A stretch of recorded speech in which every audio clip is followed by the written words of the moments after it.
Now this is both it will No, go on. no problem. Today will be. Am I audible? Hello, am I Yes, sir. audible? Yes, yes, you are audible. That's fine. That's fine. Today we'll be discussing something about images and symbols in poetry. What's an image and what's a symbol? And what's the difference between an image and a symbol, which includes the other? Whether symbols include imagery or imageries include symbols, etc. So those questions we'll be trying to find answers for. Okay. The first slide says something about poetry includes expression of emotions. This I have told you many times. Poetry is always a medium. Poetry chooses that language structure, that diction, that syntax. Poetry chooses that appropriate diction or syntax or structure which will be more effective in conveying or in expressing one's views, emotions, and feelings. First, today I was just telling you something about what is poetry. It's a powerful overflow of powerful feelings and emotions. Spontaneous, it comes. So when I have to express my emotions, the emotive language, the emotive language of poetry lies in the diction of language, maybe in terms of words, basically words. Later, well, sometimes the arrangement of words and what we call meter, rhythm, which we'll be discussing in our class tomorrow.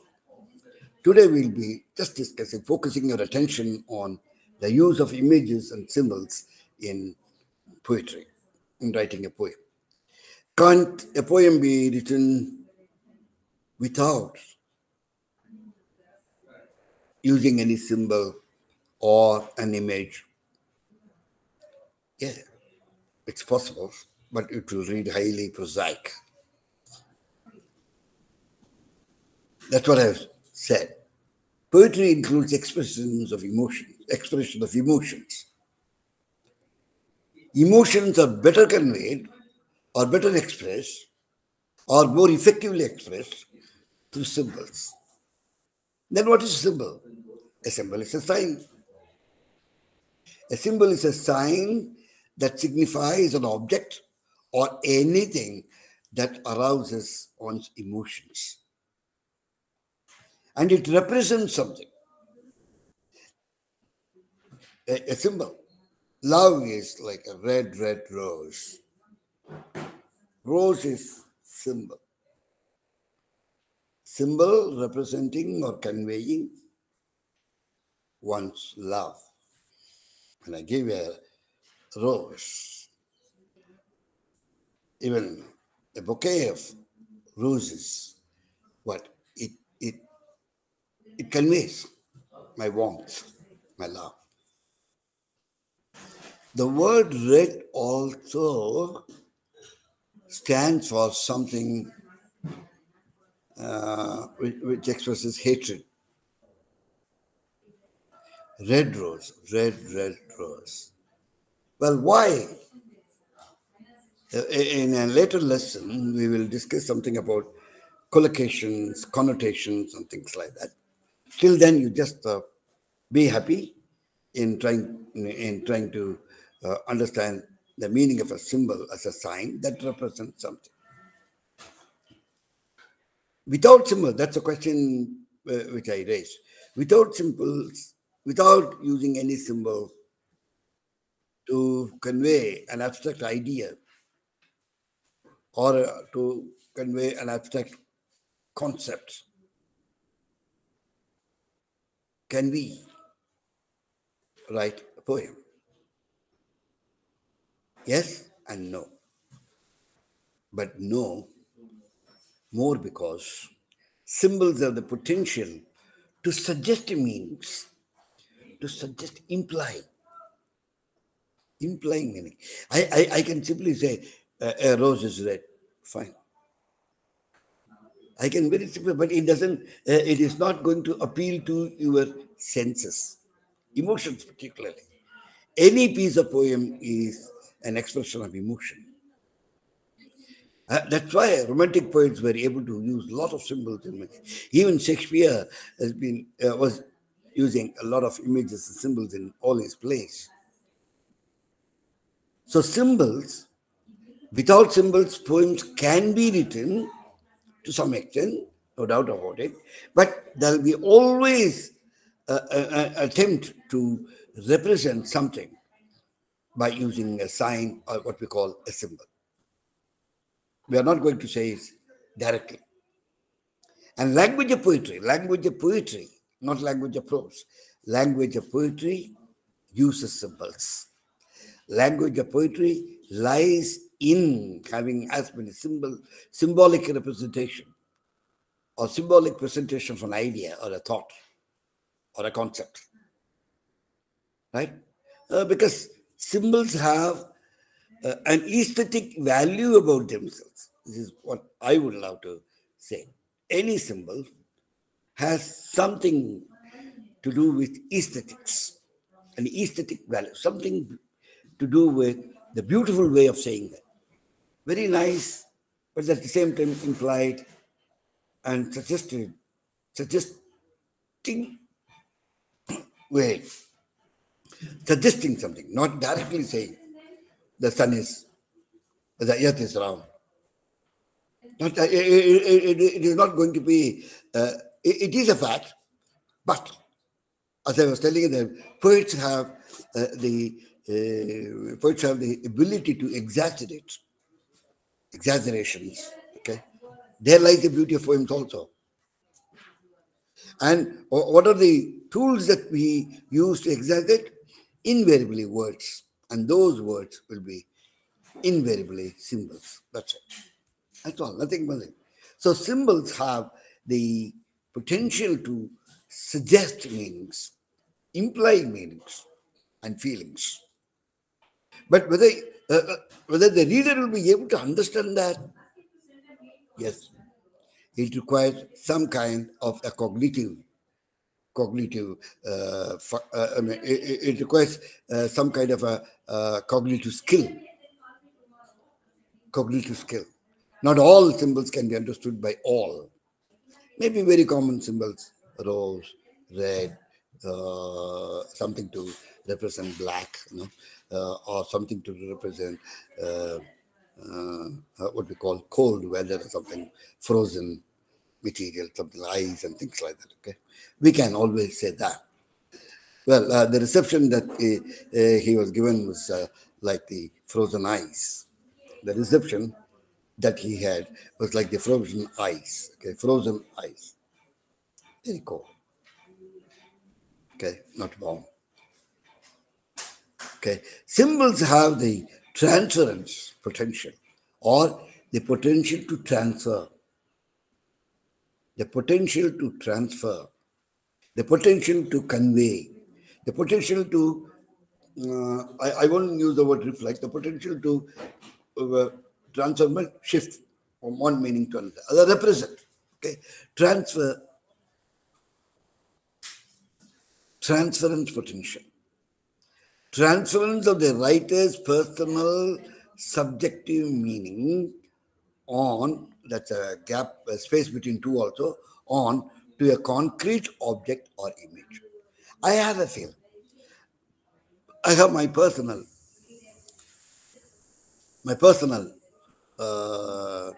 highly subjective view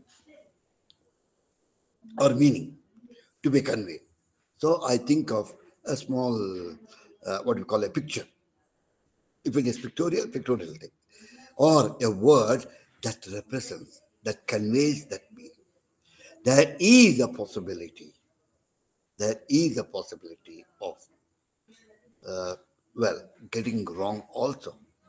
Getting wrong also. But then, over a period of time, when you start writing poems on your own, you know uh, which word you can use to represent an abstract idea, to make it concrete, to make it understandable, to make it comprehensible. Maybe at the very, very primary level or at the very, very childhood level, I may not be able to understand the meanings of symbols or symbolic presentation of some ideas. Yes. But then when I grow, my cognitive skill also, my cognitive abilities also actually grow. Therefore, I get the ability to think beyond, and try to. I get the ability not only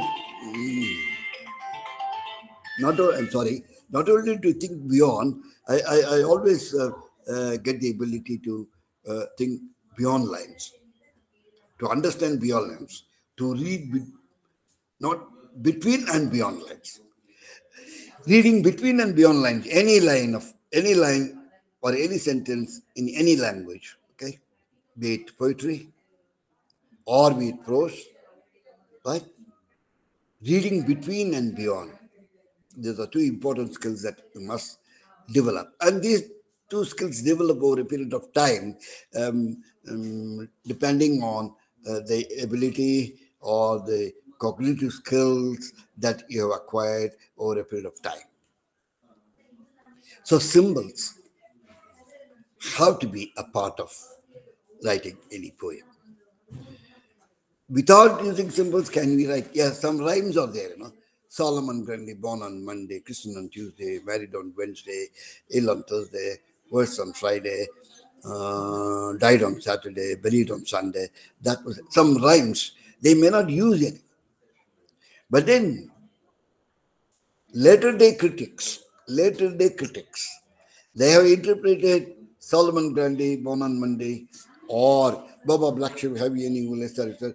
They have interpreted it as conveying some other meaning. But actually, Baba Black Sheep, a rhyme, which I was taught during my childhood days or in my primary classes. Baba Black Sheep, have you any wool? Sheep is enough. One for my master. Again, the interpretation is the master is a symbol of the ruler. One for my master, one for my dame, one for my little boy who lives down the lane. Little again. They may even look at it as a imagery. I'll just, there's a very slight thin line of demarcation between a symbol and there is a difference, but that difference may be very thin in this particular rhyme. Baba Black Sheep have you? It's a rhyme. It does include some kind of meaning, okay, which is conveyed through using some words. Black sheep, the color black, master, okay. At the apparent level, it may say, okay, it's all trying to, what you call, try to develop a universal brotherhood and things like that. But master, later day critics have interpreted that small rhyme, that very basic nursery rhyme, as something which is trying to say that the difference between the ruler and the ruled, and etc. etc. One for the master referred to the ruler, and historical things and geographical and the rules of any kingdom, etc. Things like that. Whatever I sow and whatever I reap, I should be able to give one part of that to the ruler and another part. So that's the meaning conveyed. Baba, black sheep, have you any? Yes, sir, yes, sir, 3 bags full. One for my master, one portion. So poets do, even in rhymes, there are some words and there are some expressions. There may be some sentences or lines, okay? Lines complete in themselves may not be, may be incomplete. Okay? But still, they do convey something else. One word or one entire line may signify, may be a sign to signify an object or an idea or anything else of that type. Concretizing. Okay? Right. Symbols are the transference potential. Means transference of the writer's personal subjective meaning onto a concrete object or image. It again refers, it again depends on the ability of the poet. I cannot become overnight a poet who has got a mastery over using symbols, okay, or mastery of using symbols. Well, to begin with, I may not be using any symbol. It may read little poetic, but not entirely poetic. Poems imply many things. Poems, in my view, do not convey in a straightforward manner the meaning. That is because of the language and the potential of the language to throw open possibilities. And when I say the potential of the language used by the poet, okay, to throw open possibilities. That is why there are many interpretations of, at many levels, by many people on the same poem. This may not be out of context. A very well-known critic, A.A. Richards, English critic. He and in the company of Professor Ogden, they actually gave only one poem to a class of 40 students, only one poem. And 40 students came out with 40 different interpretations and 40 different paraphrasing of that poem. Only one poem. So interpretation is trying to understand the possible meanings thrown open by the writer using a language that has the potential of throwing open many meanings. This only a poet can do. No comprehension of any poem is complete in itself. This is my opinion. I don't want to generalize. Perhaps some of these statements that I make are debatable, can be subjected to questioning also. No poem is conclusive.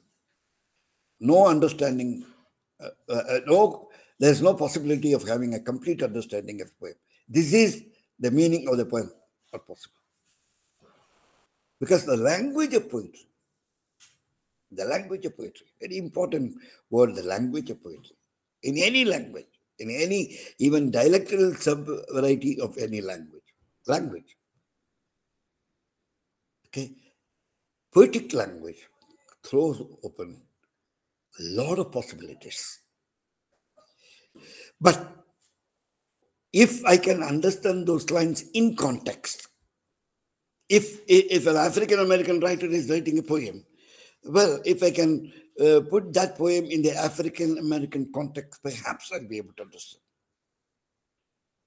And if I'm going to make it universal, yes, I'll have to find some examples all over. And when I say example, similar conditions, or similar feelings, or similar problems, similar agonies. Any poem, for that matter, is a medium where emotions are expressed. The emotion can be love, expression of hatred, anger, hunger, poverty, all those things possible. So poetry being a medium which expresses emotions, it does include in it the special use of languages. And one of the special use of language is what we call symbolizing, symbolizing, symbolizing using the word, a concept, or an idea. And that becomes a symbol. That word becomes a symbol. Perhaps one entire line may become a symbol. In your note, you can please read those poems. I'll be happy if you could read that. So symbols have the transference potential to transfer, potential to transfer.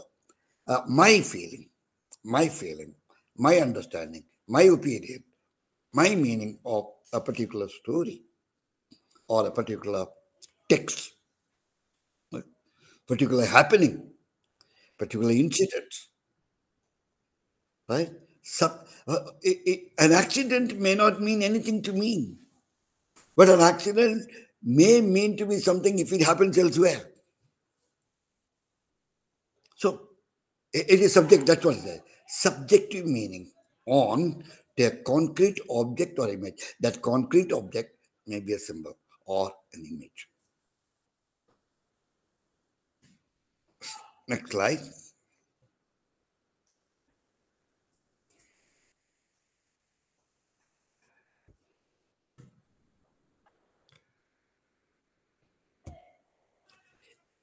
We are now going on to discuss something about images. What's an image? I'm sorry, I have not put it in order. Image is, last line should have come first. The last sentence must have come as the first sentence. Image is a mental impression created by a word or a phrase or a sentence. Sorry, A is missing. I stand corrected. Image is the mental expression created by mental expression. Symbol is not. Symbol is highly physical. I can see, I can me, right? But an image is a mental impression created by a word or a phrase or sentence. So the image is more to do with the senses, 5 senses: hearing, visualizing or seeing, feeling, okay, got taste also, the 5 sense organs, 5 senses, smell. Image is a mental impression, is the mental impression created by a word or a phrase or a sentence in a poem. Sentence here refers to a line, maybe 2 lines put together form a sentence in a poem, or 4 stanzas or 5 stanzas, or any number, even in 1 stanza. On his blindness, the other day I was telling him, or Ted Hughes, or Langston Hughes, or Derek Walcott's Africa, a poem, a Caribbean writer. For Cry Far from America, Africa, or something like that. Derek Walcott, Caribbean writer. And all poetry, I'm sorry, unfortunately, the sentences have not been arranged properly. It's my mistake. All poetry works through images. Images are conveyed by similes, metaphors, and symbols. So image includes symbols, not symbols. Image, if I can say, image is a superset of all this. Why? It is, it is because of the potential of any image or potentials of every image to appeal to our emotions, to our senses, arousing all sensory perceptions and sensory emotions. An image can do that. An image is more powerful than a symbol because an image includes all this. I'll be reading 1 or 2 poems now. First, let me. So, an image can act as an interface between the poet and the poem, and at a later stage, with some and at a later stage, between the poem and the reader. Now, what kind of emotion? The sensory perceptions. Does it arouse my visualizing? Does it arouse my what you call kinesthetic sense, touch? Does it arouse my other senses? Very important. So an image has to do something with the arousal of emotions through sense perception, senses. Perception is not only through eyes. Perception can be through listening. Perception can be through, my own expressing something. My expression will be always a response to a stimulus which I have sensed it, which I have felt it, which I have understood as belonging to me. Right? So, an image has a function, okay, more than a symbol, because an image can be sensory. Very important point. That's how an image and a symbol differs from each other. A symbol cannot be an image, but an image can be a symbol. Images are conveyed by similes. Similes mean comparisons. Metaphors. Metaphors are implied comparison. A metaphor is an implied comparison. It's a Shylock. You need not say he is like a Shylock. You need not say he is like Shylock, sir. He is a Shylock. Means a very, what you call, merciless person. You know, you must have read Shakespeare's The Merchant of Venice. The Merchant of Venice, where Shylock is a Jew, etc., etc. You know the story. He's a Shylock. He is the son, S-U-N, highly powerful. When I say he is, I did not say he is like the son. He is the son. In that family, he is the son, S-U-N. Sun representing something is a symbol. Sun representing all brightness. Sun representing what we call aggressive, ferocity, highly hot. So a metaphor is again an implied simile, an implied comparison. Simile is a comparison. Metaphor implies a comparison, but not directly as a simile. A simile will always use words like, okay, as cold, as hot, as something like that, as like the other day I was saying, like summer tempest came, tears came, pouring out like rain. Okay? An image can act, before that, images are conveyed by similes or comparisons, metaphors are implied comparisons, and symbols, it is a word, or it's a sentence, or it's a phrase that represents, or a sign that represents an abstract idea to make it concrete. Poets use symbols to make abstract ideas easy, comprehensible. It represents. Images can be literal, perceptual, or conceptual. Concept. Personal. Perceptual, I can see that. I can see on the lines. Image reflects. First today, images reflect. Images make you feel some sense. Symbols, there's nothing called sensory organs working. I just look at a rose as representing some love, or roses. If I say a dove, D-O-V-E, a bird, well, it's a bird of peace. Right? you say, let the doves be flown, means let us make peace with each other. Right? White altar sometimes, white flag, peace. White as dove, both represent peace in the war battle. If a white flag is shown, that means both the parties or both the warring groups are ready for some kind of peace.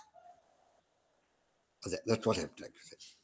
So a dove can work as a symbol for peace.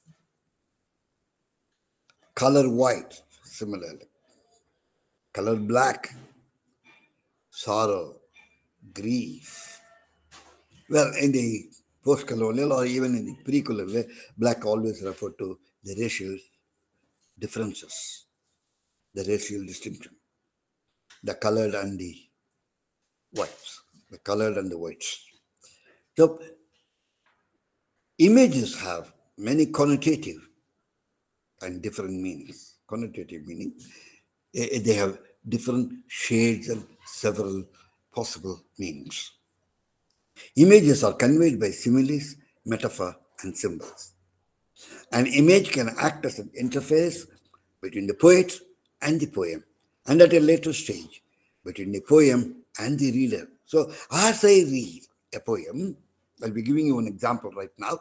As I read a poem, I find some kind of an association between myself and the lines that are there before me. I'm able to. The poet might not have even meant that. That's what I'm trying to tell you. In the process of interpretation, in the process of understanding, in the process of comprehending a poem, I do fix meaning. Any reading is a meaning-fixing activity. You take it from me. Meaning-fixing activity is reading. When I read a poem, or when I read a text silently, or when I read even a short story, even a letter, I do get myself involved in the process of fixing meaning. That meaning need not be, underlined, that meaning need not be the same as the meaning perceived by someone else.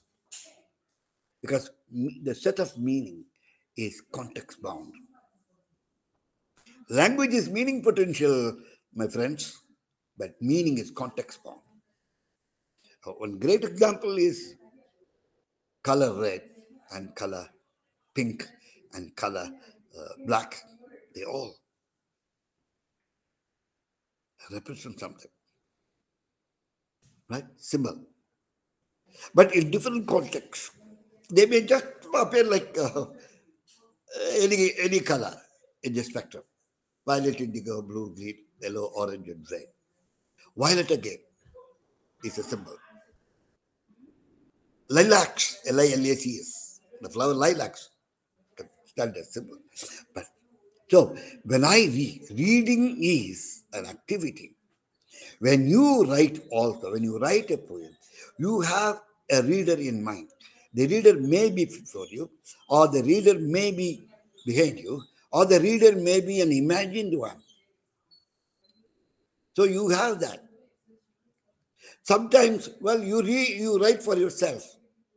Maybe posterity or future, your poems or your poetry may find some readers. We really do not know. No writer in the world wrote some poems across the globe. No writer across the globe wrote either a play or a short story for the future generation to read. No, they wrote. They wanted to give an expression to their thought, to their what we call feelings, to the stories and the incidents that they had witnessed. I don't take T.S. Eliot or any African poet just wrote a poem in the 80s and 90s, okay, 1700, 1800, 1900s, early 20th century. I don't think Chinua Achebe, the Nigerian writer, wrote Things Fall Apart, thinking that it is going to be prescribed for postgraduate students or graduate students in some other countries. Not necessarily. He wrote describing the context there in Nigeria. Things fall apart. He took the title from a poem by Yeats, W.B. Yeats. Well, that is immaterial now. So a poem throws open many possible meanings, and reading a poem is for understanding the potential meanings that those lines have given rise to. Very important. And in the process of understanding, I try to find some meaning for the symbols that the poet has used. I try to find some meaning for the metaphors that the poet has tried to use. I may not be able to understand. If there is some historical references, I may not know. But then there will be a very small word which may tell you that it is something about war, or it is something about discrimination, or it is something about marginalization, or it is something about personal issues. There will be one or two words. You need not know all the words in all the poems under some, not necessary, because there may be some references to historical events. If I read the poems of any African writer, I don't think I will have a prior knowledge of all those that happen in the African countries, or even in American literature, American states, US, okay, American countries, or Australian situation, things. I don't know. I may not know. But somewhere in the middle, or as I told you the other day, every poem has a meaning, every poem has a structure. Structuring includes beginning, climax, and ending. Right? The ending can be a question, the ending can be a statement, the ending can be just a rhetorical question, just throwing open, well, is that possible? Something like that. It may be a question to the reader. Not that the poet doesn't know, doesn't have the answer for that question. The poet is leaving it to the reader, right? Anyone. See, sometimes the inauguration speeches given by on the occasion of the presidents of any country, particularly the United States, whenever the president assumes office, once in 4 years, some Nobel laureate or somebody in literature reads out a poem. Robert Frost read a poem for the inauguration of President John F. Kennedy, if I'm right. And I think Maya Angelou read a poem for the inauguration of President Bill Clinton. I may be wrong. Please, I remember that I read it. So people write. They do read. So sometimes I may not be able to understand the historical meaning or historical, what we call historical connotation, right, behind that word or something. It should not bother you. But then there may be one or two lines which will be giving you a link to understand the poem in whole.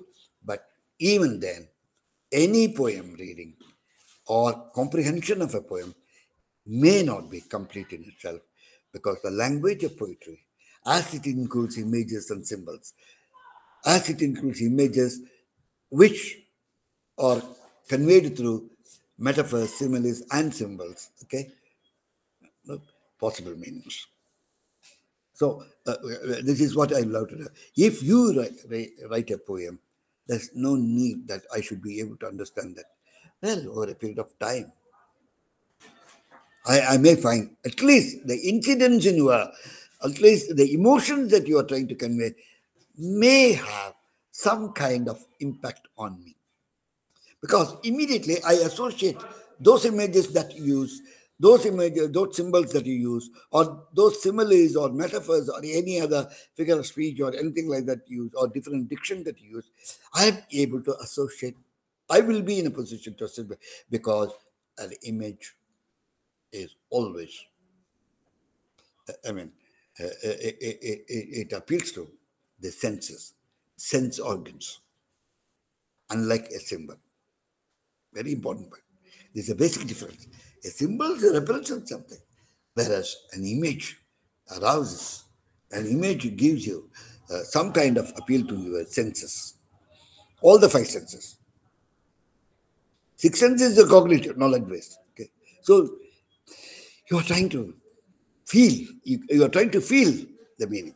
When I say feel, you are trying to see the meaning. Image can make you see the meaning. Image can make you feel the meaning. Image can make you hear the meaning. Image can make you smell the meaning. That's what senses. An image is a mental impression. Last line is very important.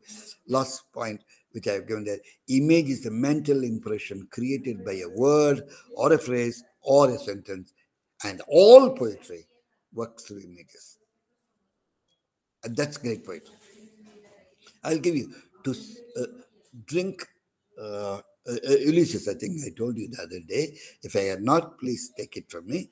There's a poem by Lord Tennyson, Ulysses, Ulysses. Drink life to the least. Drink life to the least. How can you drink life? What's the image there? Drink life to the least. Lees, not less. Drink life. Immediately I get, what is that to drink? Enjoy. Drink, lead life. Till the last minute, be drinking the life of, or the cup of life, like tea or coffee. That means be sensitive. Because Ulysses was adventurous. His only aim was, there's again one line, to seek, to strive, to seek, okay, to strive, to find, and not to yield.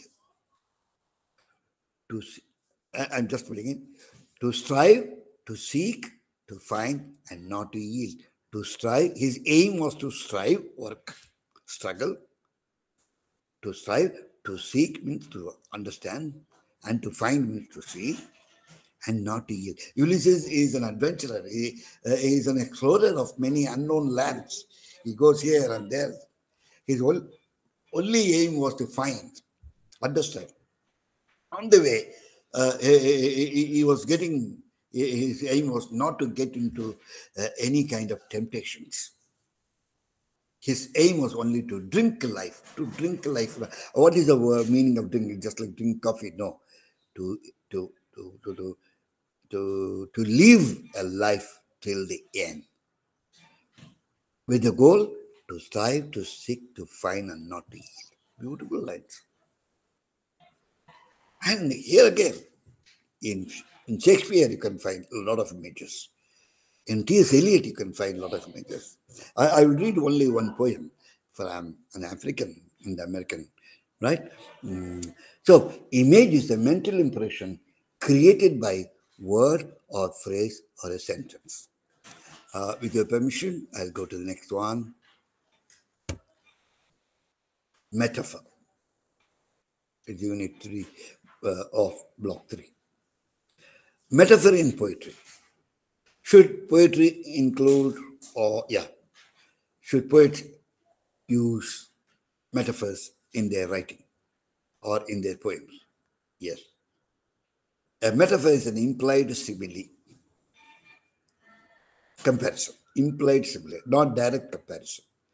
The comparison is implied, not explicitly stated, implicit. Implicit comparison. A simile joins two separate entities. Okay. Whereas a metaphor attempts a fusion of two objects to make it a new one. A metaphor attempts a fusion, means a combining attempt. Combine two things. Fusion of two objects to make it a new one. There are quite a lot of varieties of a metaphor. I think you can read that. An image metaphor can also be used as image. In the earlier slide, I told you images are there in similes, metaphors, and symbols. A symbolic metaphor, a symbolic image, it's there in your book. I don't want to, because quite a lot of poems are given. I don't want to. A symbolic image, a metaphor is a part of an image, can be a part of an image. Similes can be a part of image. Symbols can be a part of image. So a metaphor attempts to combine, join two different objects, two different entities. So a metaphor attempts a fusion of, fusion means fusing together, making it one, a fusing. Metaphor attempts a fusion of two objects to make it into a new one, new idea. But then that new product is the result of combining two different products, A and B, to get a new product. And varieties of. I'll read now a poem which I have written here. That's a poem titled Dream Deferred. Well, I'll finish the next one and then start reading. This is the fourth unit, cliche. What is a cliche? A cliche is an outdated word, highly stale expression. Cliche. Cliches may be euphemisms also. Even some of some of the expressions that we use in our everyday language, everyday dialogue, are more or less cliches only.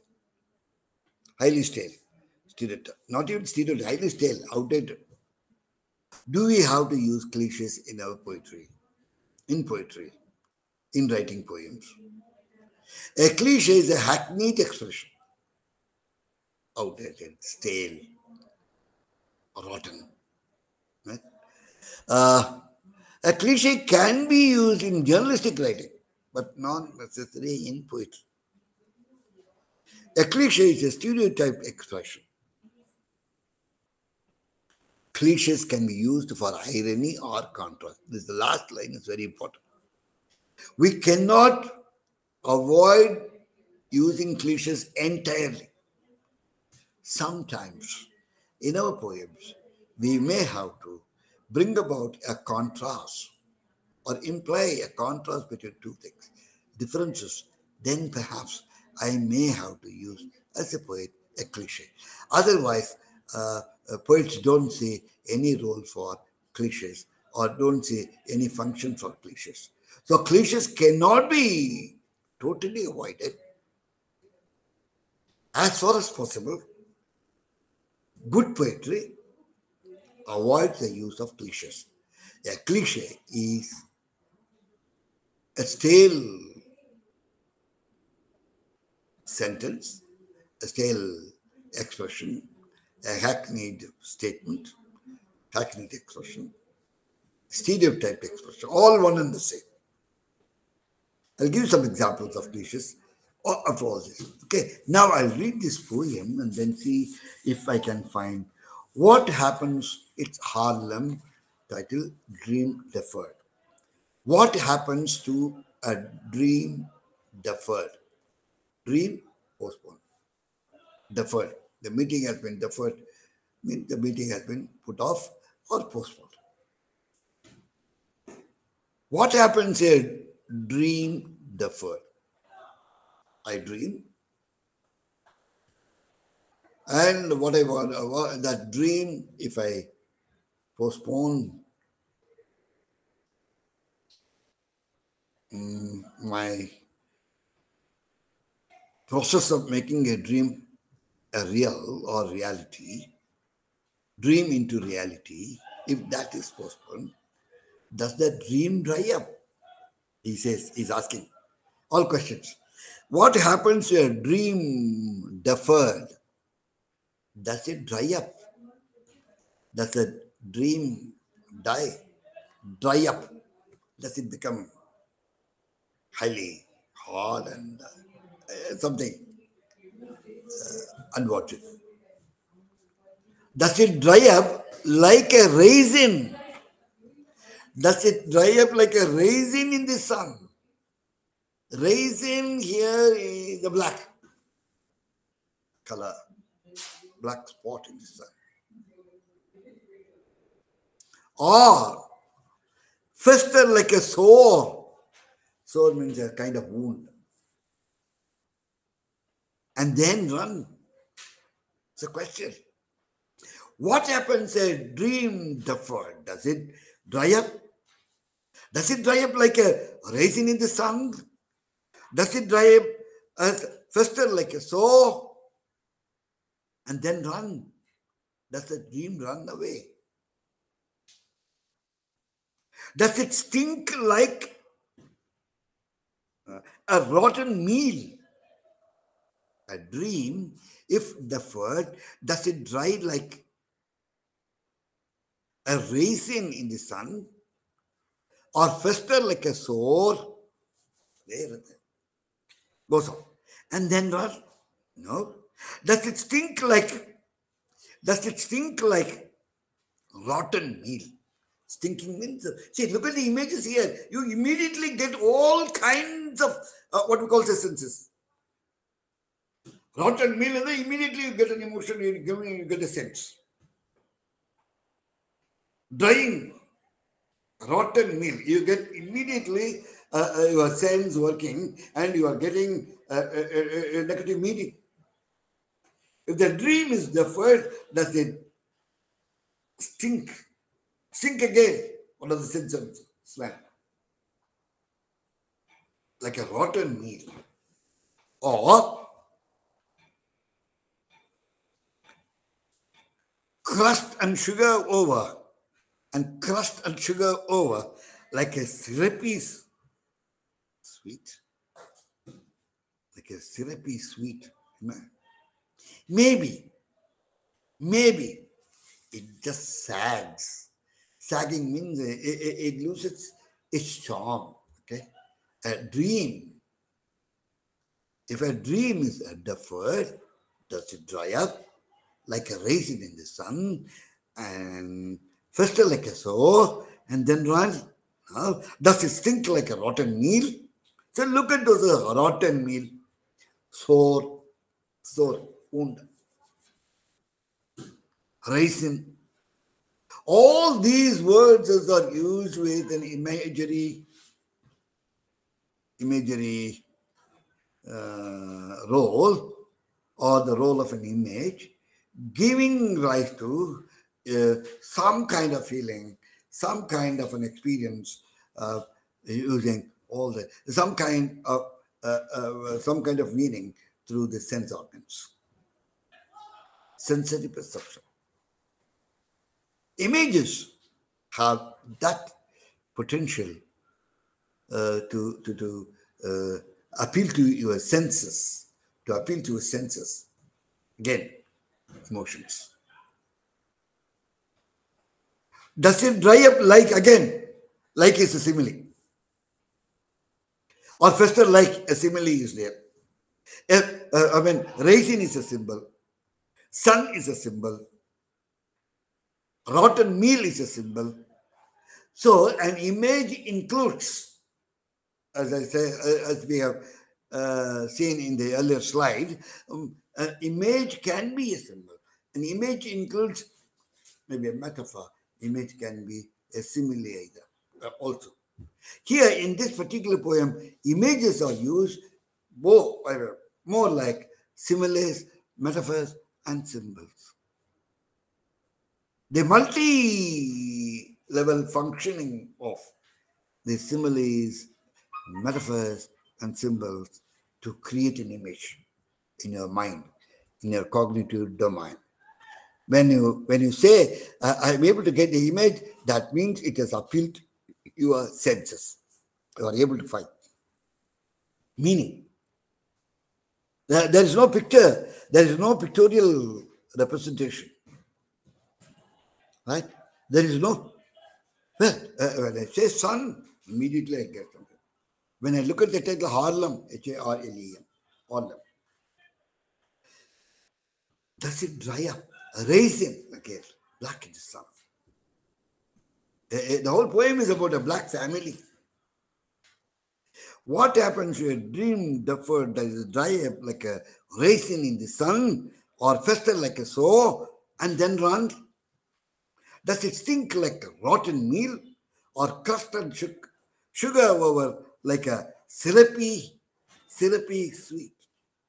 Maybe, again, look at the word. The first few lines are actually talking about, well, possibilities. Is it so? Is it so? Is it so? Is it so? Isn't it this? Isn't it that? Then the poet says, maybe it just sags like a heavy load. Okay, like a heavy load. Hey, immediately, the phrase or the two words, heavy load. When a heavy load is, when your shoulder is burdened with heavy load, your body bends, sagging. It lowers down. Okay, like a heavy, or does it explode? Oh God, what are the possibilities? When a dream is deferred, does it dry up? Does it shrink like a rotten meal? Does it fester like a sow? No. Maybe it sags. Like what? Like a shoulder burdened with heavy load. Or it may even explode. Does it explode? So I really don't know what happens when I dream. Means when my goal, real dream refers to goal. That's all. Okay, goal, achieving a goal. Dream, not necessarily a dream of getting something done. Well, the Black African, getting freedom. If my struggle is postponed, what happens? Will it not sink like does it? Maybe it is just like a sagging, in the sense my body loosening its charm because of the overload, because of the problems behind, the problems on my back, problems of discrimination, problems of insults, problems of alienation, problems of many things. Or don't think just because dreams when deferred, they look like heavy load, sagging like heavy load, or I'm trying to buy time for compromising. No, it may explode. Does it explode? I don't know. It's a question. A poem, I don't want to give you the meaning. It's only like interpretation of something different. I really don't know what is the situation he is talking about. But at the surface level, I'm able to understand that the poem is about something which has been deferred, which has not been which has not been achieved, let's say, as of now. Does it mean that we are going to stop there, or we get a feel of enough is enough? Okay, wait again, or we are waiting for the time when it explodes. That's the meaning I'm getting. But what is the context? Why is the poet talking about? Look at the words. The words are like, raisin in the sun, fester like a soul, stink like a rotten meal. Look at the simulation, not even metaphor. All similes here. And symbols are also there. Raisin in the sun, symbol. Like a raisin in the sun, simile. Fester like a soul. simile. And then run. Run here has the connotative meaning or has the different meaning of escape. Go. Forget. Let us not worry about the struggle anymore. Okay, let us then go away from the responsibility. Go away from struggling further because of the wound. Because it looks like a wound. I've had enough. I don't want to anymore fight against or struggle. Or I defer the dream because it has started stinking. See, look at the image there. Stink like rotten. The image stink. When I read the word stink, I get all kinds of what you call negative thinking. My environment is polluted. My environment is negatively polluted. Air pollution, noise pollution, human war, all that kind of like rotten meal. I get that image, that perception. That's why I said images can be perceptual. Images can be conceptual. The earlier slide, I think I can go back to that slide. Images can be literal, perceptual, and conceptual. It's a very interesting poem. It's by, again, Hughes, Langston Hughes. What happens to a dream deferred? Does it dry up like a raisin in the sun, or fester like a sow and then run?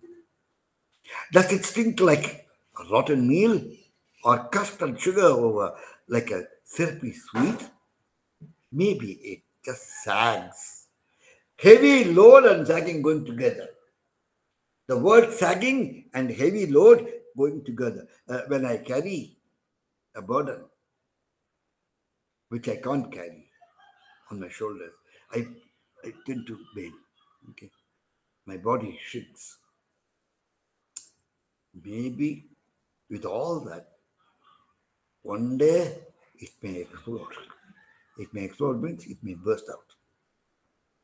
Like what? Like a cracker. It may come out. All my feelings, all my shut feelings, all my struggles may erupt again and then explode. Explode, and that will become a cause for, again, something, well, unpleasant.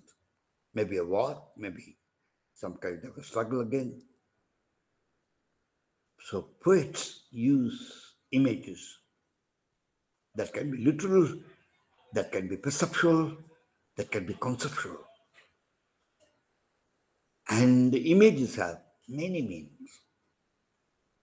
This is how I interpret. If you are to interpret, you may be interpreting and you may be comprehending. The poet is asking a question, what happens when a dream is born? You may not even attach any importance to the word dream. You may not even, you means not you, a child, a 10th class student. He may not know even what the dream he's talking about.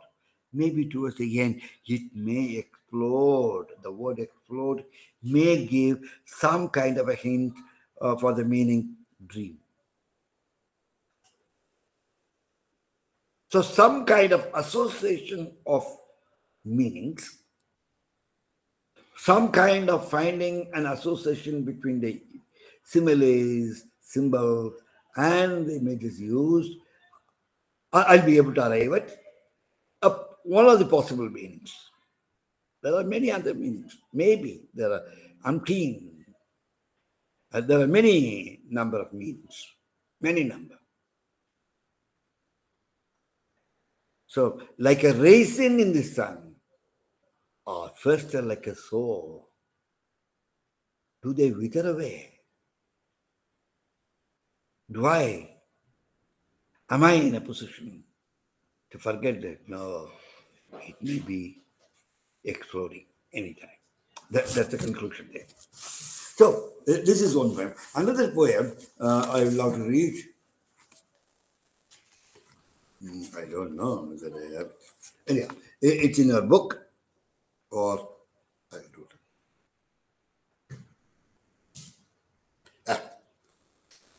Here is a poem by Sylvia Plath. I am riddled in nine syllables. An elephant, a ponderous house, a melon strolling on two tendrils, red fruit, ivory, fine timbers. This loaves big with his yeasty rising. Look at the images. Several images. I am a riddle in nine syllables. Syllable is a sound unit. An elephant. I am an elephant. Mighty. But at the same time, calm, black, gray. I'm an elephant with all my trunk and things. A ponderous house. Look at it, ponderous house. An elephant.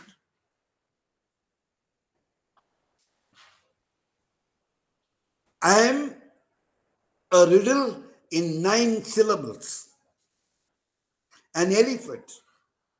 A ponderous house. A melon strolling on two tendrils. Red fruit. Ivory. Fine timbers. This loves big with his yeasty rising. Yeast, which adds. Okay? Yeast is added to taste. But yeast as such doesn't have taste.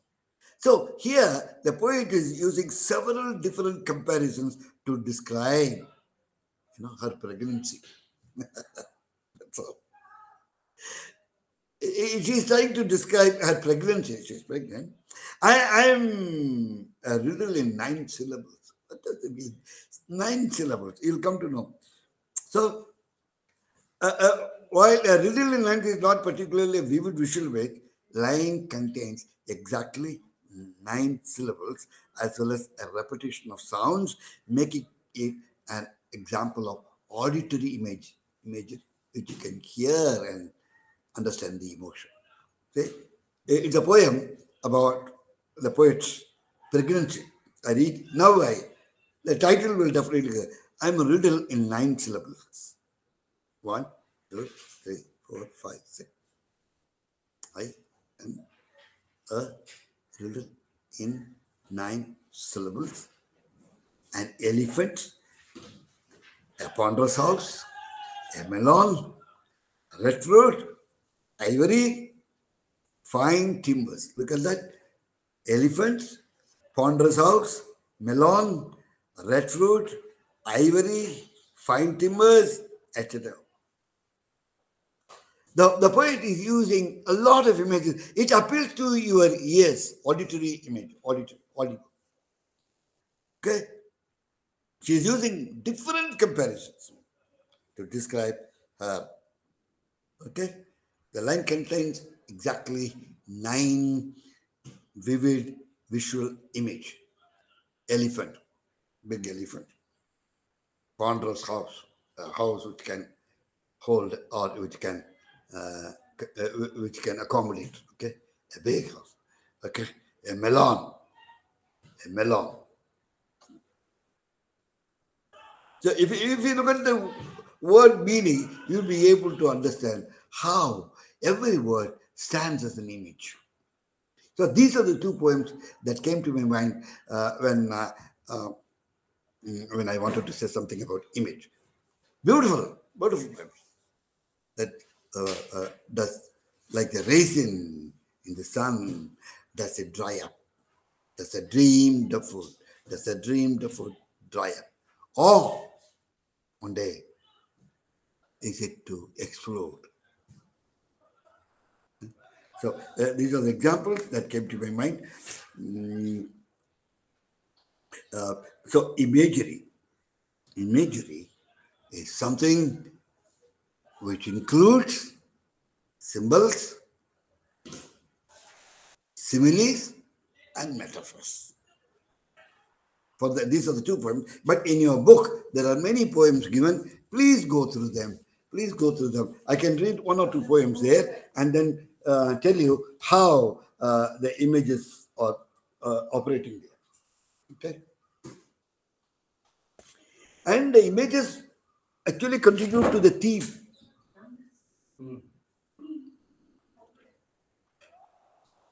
It's in your book. Well, if you don't have, maybe you'll have the soft copy on page 17, Unit 3. Here is a poem um, by one Indian, very well-known poet. He's now in the United States, A.K. Ramanujan. In Madurai, city of temples and poets who sang of cities and temples. Sometimes I think that nothing that ever comes into this house goes out. It is about his house.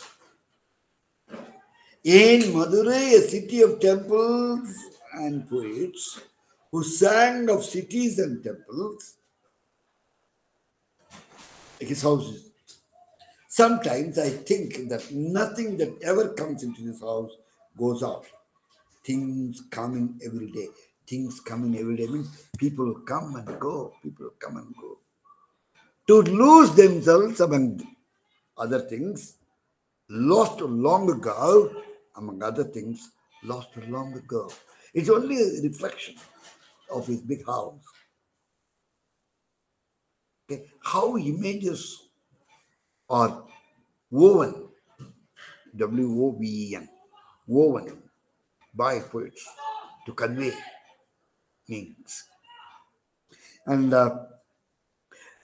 unfortunately, don't mistake me, the poems here are more by Indian writers. Perhaps you can find similar poems by African writers, as I read two poems. Any book of African poetry, any book titled African poetry, you can find some good poems.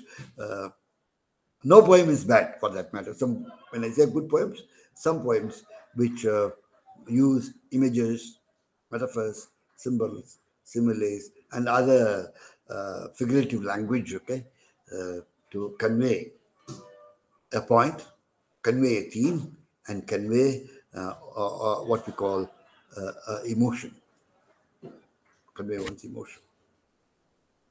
And I can't give you the meaning of this poem. I don't think you need to know the meaning, but you can, by reading it, you can immediately get some kind of a feeling. And those words which appeal to your emotions, those words which appeal or cater to your senses, either hearing or listening or perceiving, that is eyes or smell. Rotten meal, I wrote, I read that poem, rotten meal. Immediately, it sings like a rotten meal. Immediately, one sense organ comes to your forefront and then makes you feel, oh, stinks like a rotten. Immediately, you get perturbed, like that. So, one more poem on some of these poems you read, and then you'll understand better. Right? Cliches will come, don't worry. Different, particularly image and well, imagery, you should know, symbols, simile and metaphor. What's our life? A play of passion. What's our life? A play of passion. Our mirth, the music of division. Our mother's wombs, the tiring houses be, where we are dressed for the short comedy. Beautiful lines, beautiful lines. The whole life is a tale told by an idiot. But here is a poet. Here is a poet. Well, this life is only a short comedy. What is our life? Is it a play of passion? Is it a play? Is it a play of passion? Is it our mirth, the music of division? Our mother's womb, the tiny houses be, where we are dressed for this short comedy. Mother's wombs are like short houses or short rooms where we are dressed. Beautiful light. Mother's wombs are compared to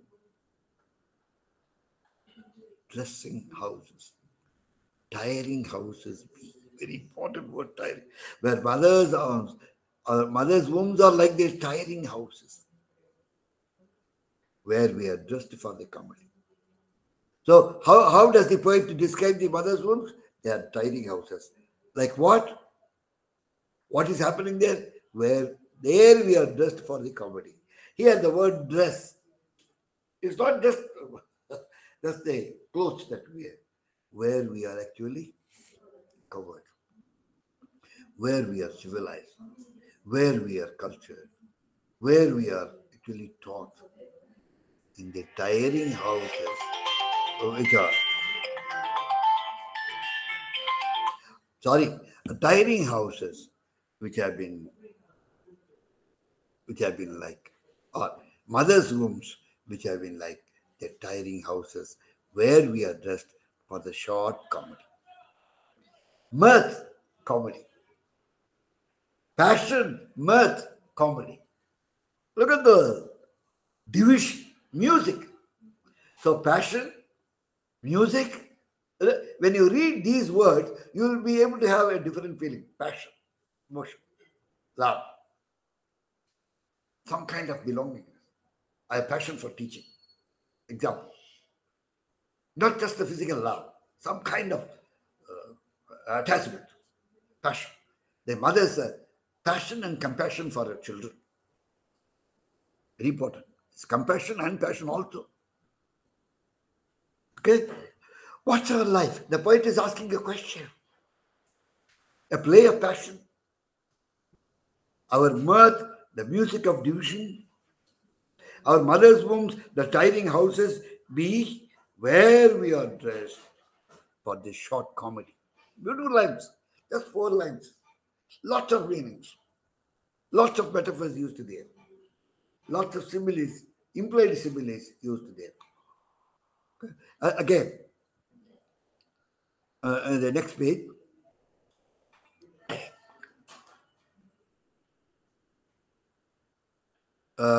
Matthew Arnold's Dover Beach. Sometimes in poems, the simile and metaphors may be flowing like a chain, well connected. Well connected. The sea of faith was once 2 at the full and round its shore. They lay like the folds of a bright girdle fur. But now I only hear its melancholy, long, withdrawing roar, retreating to the breath of the night wind down the vast edges, drear and naked shingles of the world. Beautiful, beautiful lines.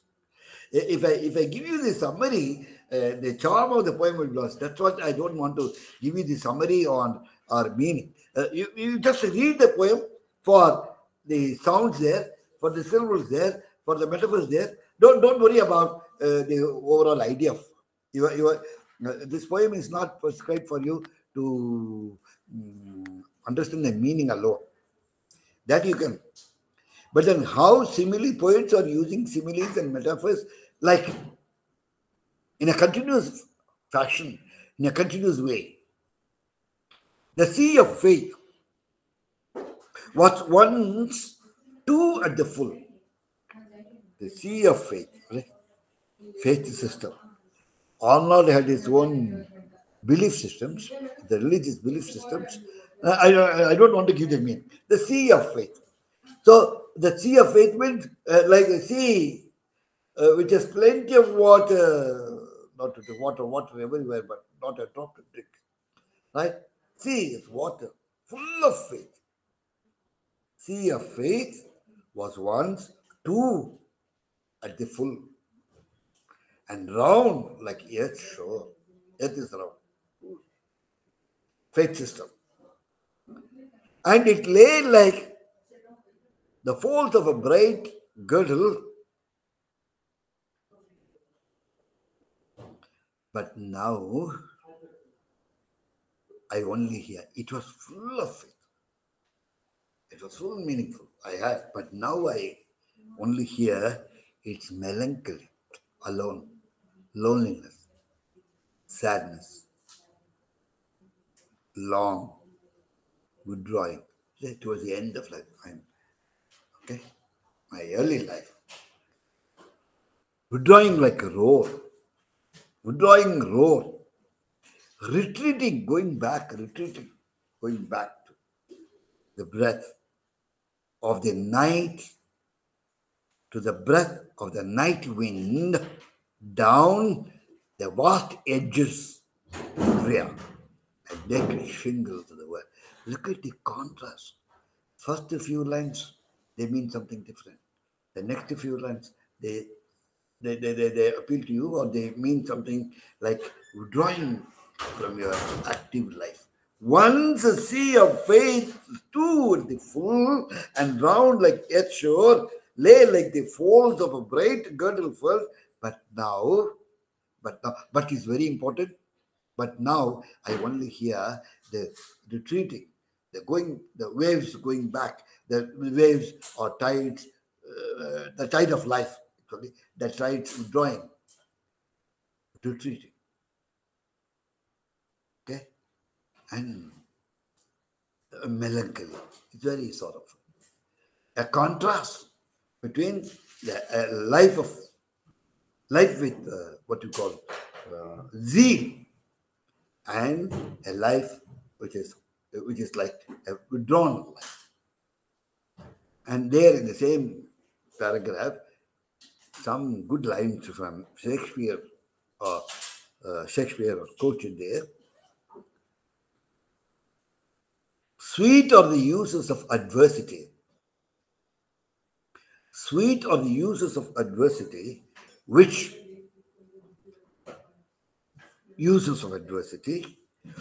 like the toad, the young one of a frog, ugly and venomous, wears still a precious jewel in its head. Sweet are the adversities. Adversity means what? Nothing good, nothing pleasant, nothing positive. Adversity, adverse remarks, adverse comment. Okay, adversity.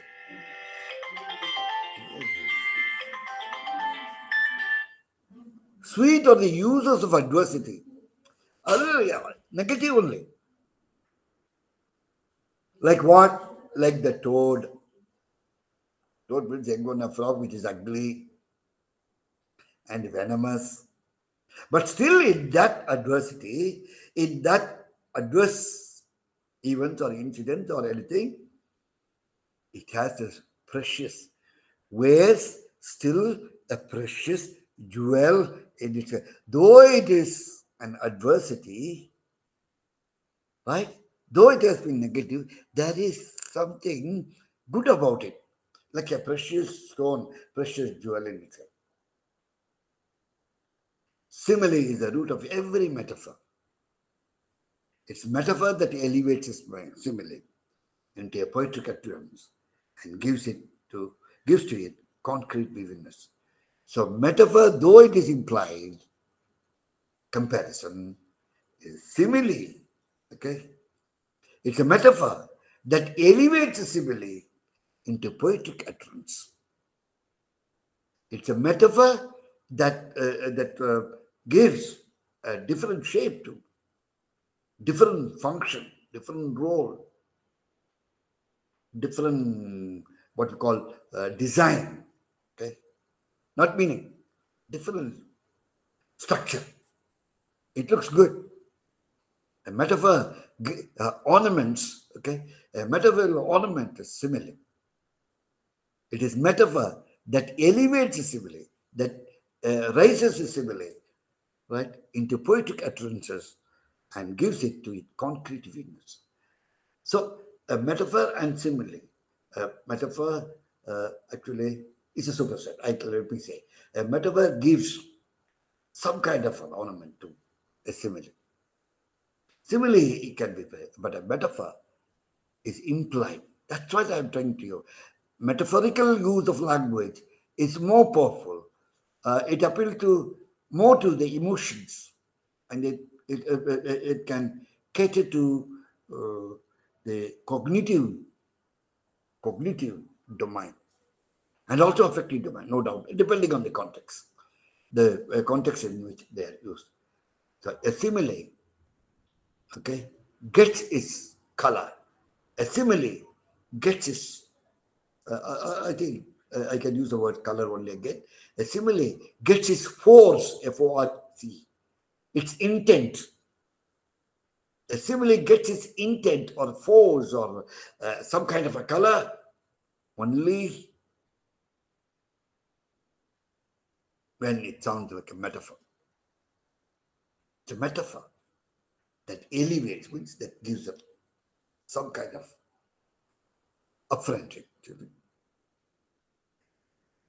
So whether you are going to use more number of metaphors or more number of similes in your poems,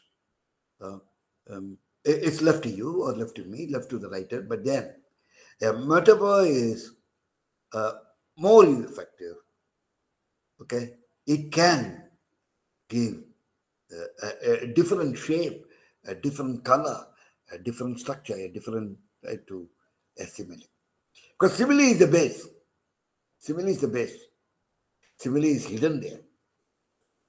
So a metaphor can overpower a simile in the right sense. And they are talking about some complex metaphors. One good example from Antony and Cleopatra, Shakespeare's tragic comedy. Tragedy, a little of comedy is also there, I can say. Let not the peace of virtue which is set between us, betwixt us, page 22 of your book 3. Let not the peace of virtue which is set betwixt is of Old English, Chaucerian English, Renaissance English, between us, as a cement of our love. Let not the peace of virtue which is built or which is said between us as a cement of our love, to keep it built, be the ram to batter the fortune of it. Caesar's sister, who is Antony's wife, Cleopatra, is a piece of virtue which is to be nourished by the cement of their love for each other and must not be allowed to become the ram, means goat, the ram, to batter down their mutual goodwill. Love has been conceived as a structure that can be built or destroyed by human effort. The cement of our love. Cement here, what? That's building, mortar. Cement is a material that we use for constructing buildings and things like that. Cementing means constructing. Cement, the word cement is used in the verb form to cement our love, to construct our love, to build our love, to build our relations. Cement is a noun, but the word cementing their relations is bringing together. They're trying to bring together two opposing friends or two opposing individuals. Certainly trying to bring about some kind of peace, goodwill, to cement.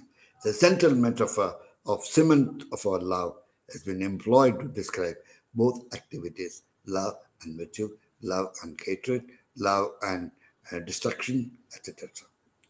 Love, let not the peace of virtue, which is set between us as a cement of our love, to keep it built, be the ram. Let not the peace of virtue be the ram to batter the fortune of it. Peace of virtue. Beautiful lines. So you can be going on reading these lines. Last one example for metaphor. Varieties of metaphor you read. Nobody is going to ask this question. Only to tell you how to compose your poems, how to use metaphors, how many metaphors you can use in a poem. There can be any number, there can be any simile, there can be some symbol also. But images, all the use of similes and metaphors and symbols actually give you the feeling of an image which is capable of appealing to your senses, which has the potential to appeal to your senses. Last one from a metaphysical poet, okay, John Donne. Yeah, done. In 5 minutes, okay? 5 minutes. Sir,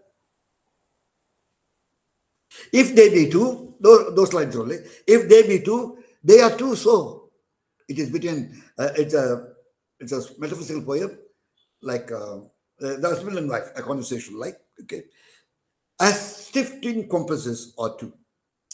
The husband and wife are two individuals. If they are two different entities, okay, let them be two. Like the campuses, the twin ends, a campus, geometry box, instruments box, compass, like the needle and the other end.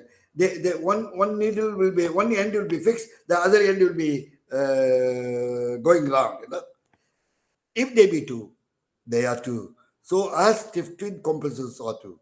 Thy soul, the fixed foot, makes no show to move, but doth if the other do. Beautiful lines. Beautiful lines. If you continue to read those lines, you'll be able to say, let me be the fixed, let me be the, let you be the fixed end, so that the other end moves about, you know. I'll be moving about, I'll be moving about here and there with you as the center. Something like that goes like that. If they be two, they are two, so as stiff twin compasses or two.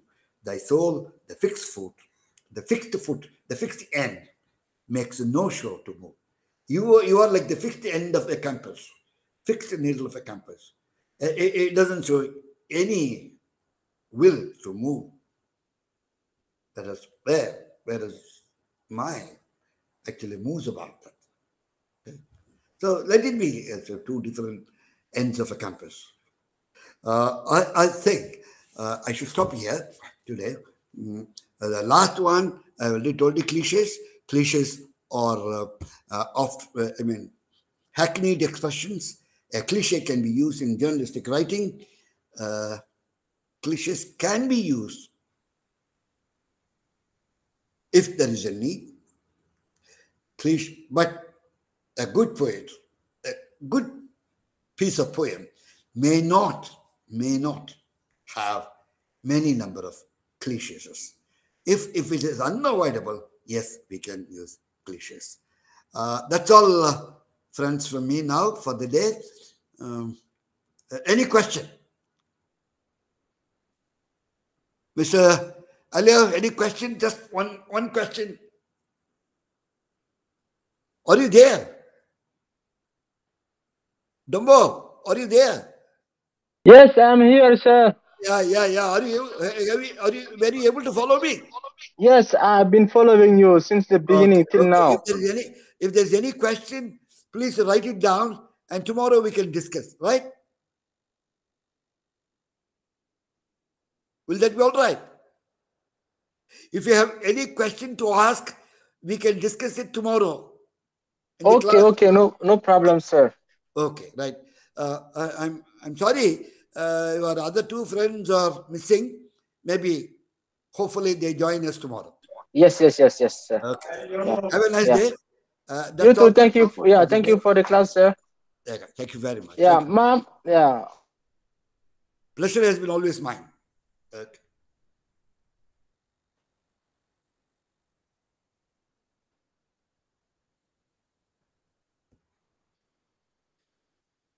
We call it a day. Yes, sir. Yes. Okay.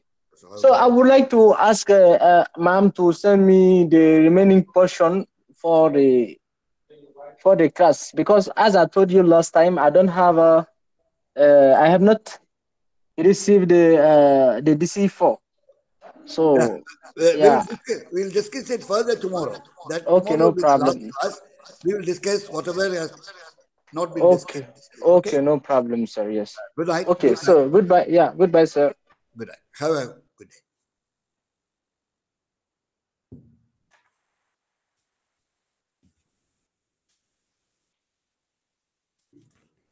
Sir, wind up करेंगे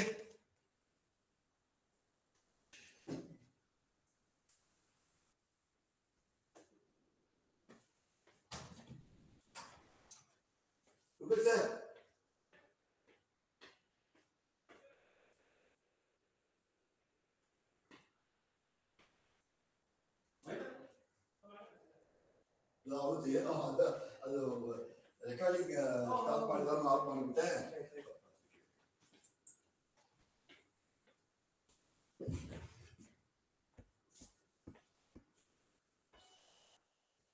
ಇಲ್ಲ 10 ನಿಮಿಷ 5 ನಿಮಿಷ ಮುಂಚೆ ಅಲ್ಲ. ಅಷ್ಟು ಬೇಸರ